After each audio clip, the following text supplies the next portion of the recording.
పరిష్కార మార్గం.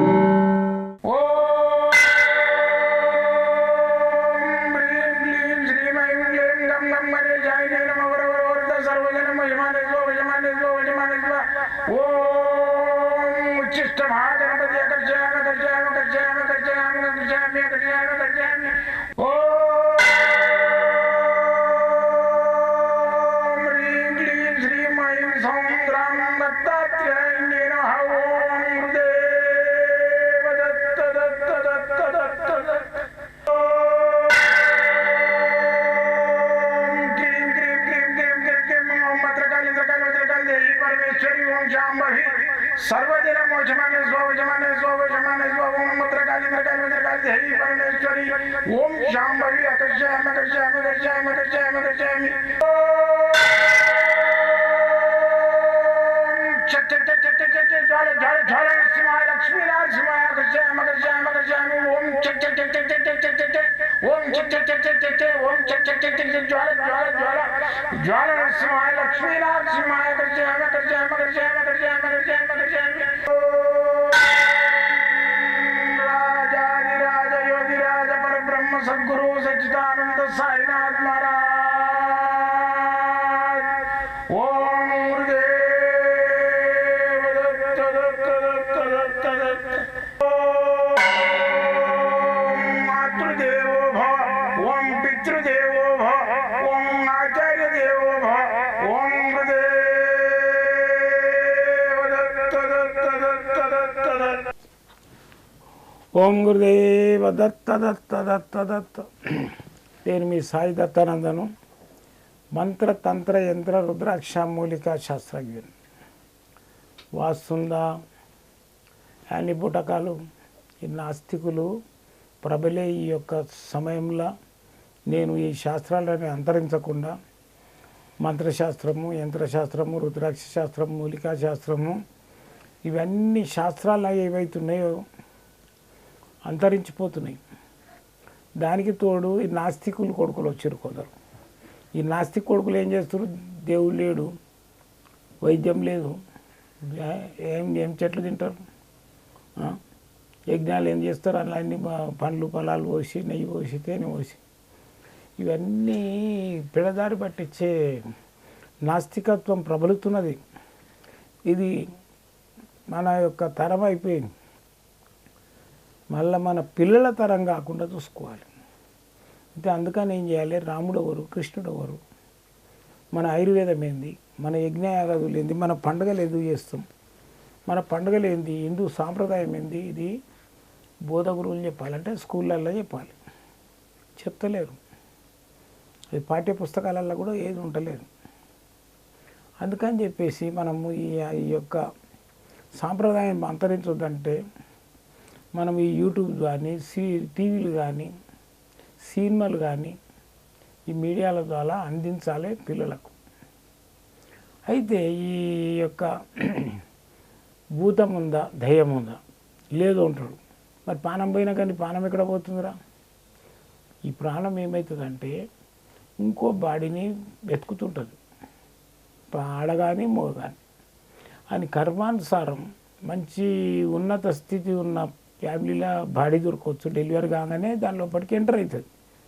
అయితే ముందేంటంటే ఆ బాడీ లోపల పరమాత్మనే ఉంటుంది, ఓన్లీ శ్వాస నడుస్తుంటుంది. ఆత్మ ఎప్పుడైతే దాని లోపల ఎంటర్ అవుతుందో పిల్లాడు పుట్టగానే వాడు ఏం చేస్తాడు? వాడిని శ్వాస నడుస్తుంటుంది, దాంట్లోకి ఆత్మ పోయినాక దాన్ని చిన్నగా తీసి ఆత్మ రావాలి కదా, రాదనుకో దాని కాళ్ళు కింది కానీ ఆ బాడీని తలకాయ కింది కానీ ఆ పాదాల మీద కొట్టుకుంటూ ఊపుతారు. అది రాండ్రి ఆయన ఈ బాడీ ఖాళీ ఉన్నది ఎవడని ఉంటే రాండ్రి ఆత్మ ఇట్లా దూరపడి ఉన్నాడు. అదృష్టవశాత్తుగా ఎవడో ఒకడు దాని లోపల దూరపడతాడు. ఆత్మ ఏంటంటే పూర్వజన్మలను మర్చిపోతుంది, ఫ్రెష్ అయిపోతుంది అనమాట, ఫిల్టర్ అయిపోతుంది. అయిపోయి ఏంది మళ్ళీ కొత్త రంగాన్ని స్టార్ట్ చేస్తుంది. ఆ పాత ఎపిసోడ్ పోతుంది, పాత సినిమా పోతుంది, కొత్త సినిమా స్టార్ట్ అవుతుంది. దానికి పాత జ్ఞానం ఉండదు. ఉంటే మళ్ళీ ఈ బాడీలో కూడా నేను పలానా అని చెప్తుంది.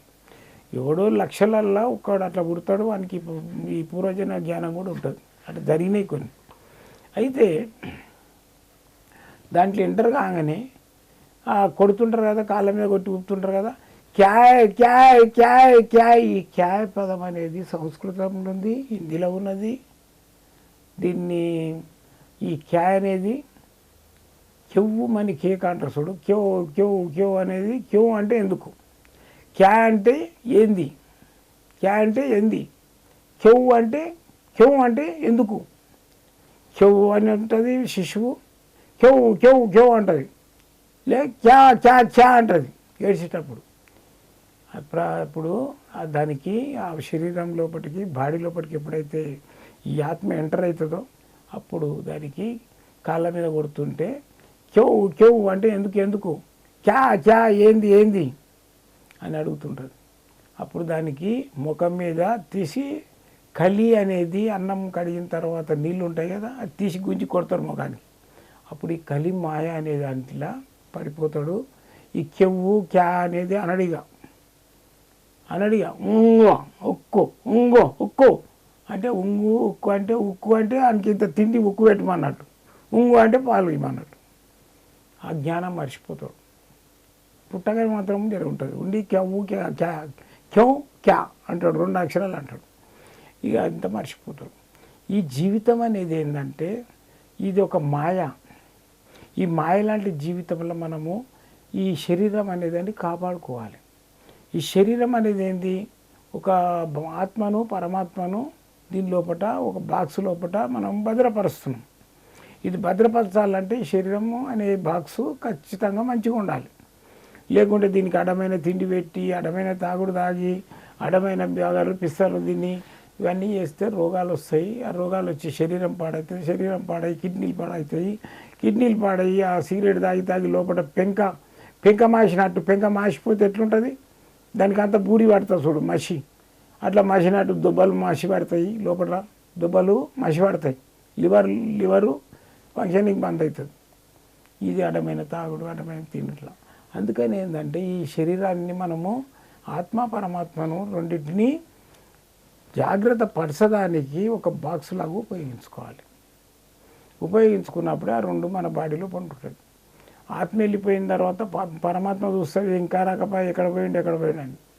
పొద్దున రాత్రి పోతుంది అది పొద్దున 4ంటికి ఎప్పుడు రావాలి మళ్ళీ లోపలికి. వచ్చిందంటేనే ఇది లేస్తుంది.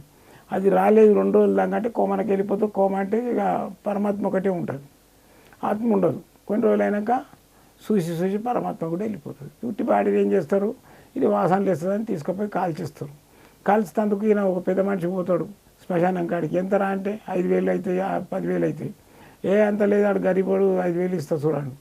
ఆడేం చేస్తాడు, కట్టెలు కొన్ని పెడతాడు, కట్టెలు కాలవడానికి. అది దాని మీద వండబెట్టి కాలుస్తుంటే కాలదు. అప్పుడు లారీ టైర్లు తీసేస్తారు. ఎందుకంటే ఆడు పైసలు చక్కగా ఇవ్వలే కదా బ్రోకర్ మధ్యన.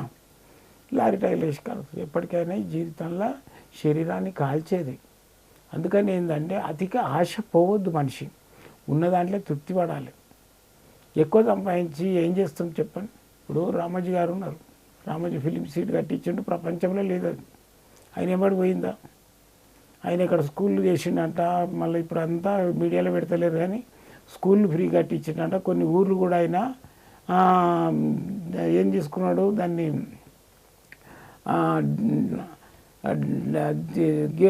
ఏంది దత్తు తీసుకున్నాడు. దత్తు తీసుకొని ఆ ఊళ్ళు కూడా బాగా చేసిండు, అక్కడ బాటసింగారం అటు సైడ్.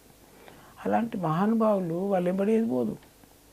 డబ్బు పిల్లలకు ఇటువంటివి కొన్ని మిగిలిపోతాయి. అందుకని కీర్తి ప్రతిష్ట 2 కొనడానికి ప్రయత్నం చేయాలి. కొనడానికి కాదు, కీర్తి ప్రతిష్ట కొనడానికి ఎవడు కొనలేడు. ఇది తెచ్చుకోవాలి. కీర్తి ప్రతిష్ట అంటే కొన్ని మంచి పనులు చేయాలి.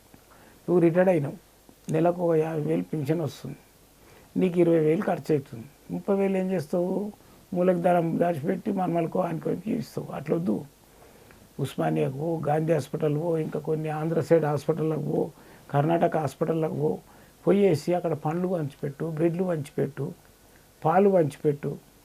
చేస్తే నీకు జీవితాంతం నీకు ఆ కీర్తి ప్రతిష్ట అనేది నీ వెంటాడుతూనే ఉంటుంది. ఆటోమేటిక్గా నీ చాటుకు ఎవరో కీర్తిస్తూనే ఉంటారు, ప్రతిష్ట వస్తూనే ఉంటుంది.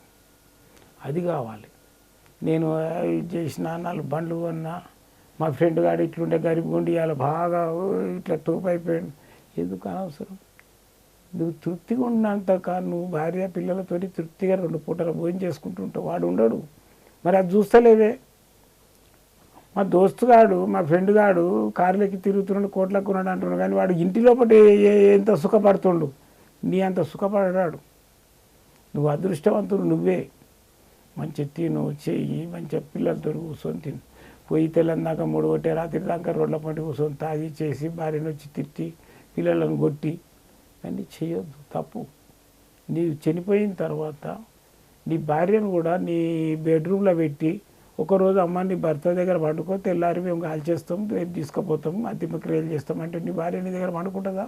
నీ శరీరం దగ్గర పండుకోదు, భయపడుతుంది. దట్ ఈజ్ మాయ. ఆ మాయ లోపలనే ఈ ప్రపంచం నడుస్తున్నది. ఇది తెలుసుకోండి. అయితే ఈ విధంగా చెప్పుకుంటూ పోతూనే ఉంటుంది. ఇవాళ సబ్జెక్ట్ ఏంటంటే, ఇవాళ శీర్షిక ఏంటంటే జామ చెట్టు. ఈ జామ చెట్టు ఏదైతుందో ఇది షుగర్ను కంట్రోల్ చేస్తుంది. అయితే దీని ఆకులు ఉంటాయి కదా, ఈ ఆకులన్నీ తీయాలి. తీసి శుభ్రంగా ఈ ఆకులు శుభ్రంగా కడగాలి. కడిగేసి ఒక 10-20 ఆకులు ఒక గిన్నెలో వేసి స్వచ్ఛంగా మంచి నీళ్లు తీసుకొని దాంట్లో పోసి మరగబెట్టాలి. 1 లీటరు, ఒక పావు లీటర్ నీళ్ళల్లో, 6 లీటర్ నీళ్ళల్లో పావు లీటర్ కావాలి. దాన్ని మరగబెట్టేసేసి దాంట్లో కొంచెం పసుపు, 2-3 మిరియాలు దంచేయండి, 2-3 దంచేయండి. మళ్ళీ వచ్చేసి ఉంటే మన అలా 2-3-4-5 వేపాకులు వేసేసి మరగబెట్టేసి దాన్ని కషాయం తయారు చేయండి. కషాయం అంటారు దాన్ని. చేసేసి మంచిగా వడగట్టుకొని ఒక బాటలో పోసి పెట్టుకోండి. రోజు ఒక చిన్న కప్పు 2 మూటలు అనుకో పడి గడుపున తాగండి. షుగర్ టెస్ట్ చేసి చూడండి. మీకు ముందు ఎంత ఉంది, ముందు 400-500 ఉందనుకో, మళ్ళీ వచ్చేసరికి అది 130 అవుతుంది. 130 ఎట్లా అయింది? చెట్టు ఆయుర్వేదం. ఈ ఆయుర్వేదం అనేది అట్లా పనిచేస్తుంది. కాబట్టి మీరు ఇచ్చేసుకొని చూడండి. చూస్తే మీకే అర్థమవుతుంది, మంచిగా అయిపోతుంది, మీకు షుగర్ కంట్రోల్ అవుతుంది. డాక్టర్ దగ్గర కూడా ఒక్కోసారి షుగర్ కంట్రోల్ కాదు. అందుకని చెప్పేసి ఈ వైద్యం చేసుకొని మంచిగా అనిపిస్తే నాకు ఫోన్ చేయండి, నేను సంతోషపడతా. మీరు ఎప్పుడైనా రావాలనుకుంటే దిల్సుఖ్ మన ఎల్బీనగర్ ఉంది కదా, ఎల్బీనగర్ పక్కన బిఎన్ రెడ్డి నగర్ కాలనీ ఉంటుంది. ఫోన్ చేసుకొని రండి. మీకు ఎల్లవేళలో నేను టైం ఇస్తాను. ఒక సోమవారం మంగళవారం బంద్ ఉంటుంది, మిగతా రోజులలో ఎప్పుడైనా రావచ్చు. మీరు దూర ప్రాంతాలలో అయితే మీ ఇంటి దగ్గర నుంచి బయలుదేరేటప్పుడే ఫోన్ చేసుకోండి. జై గురుదత్త.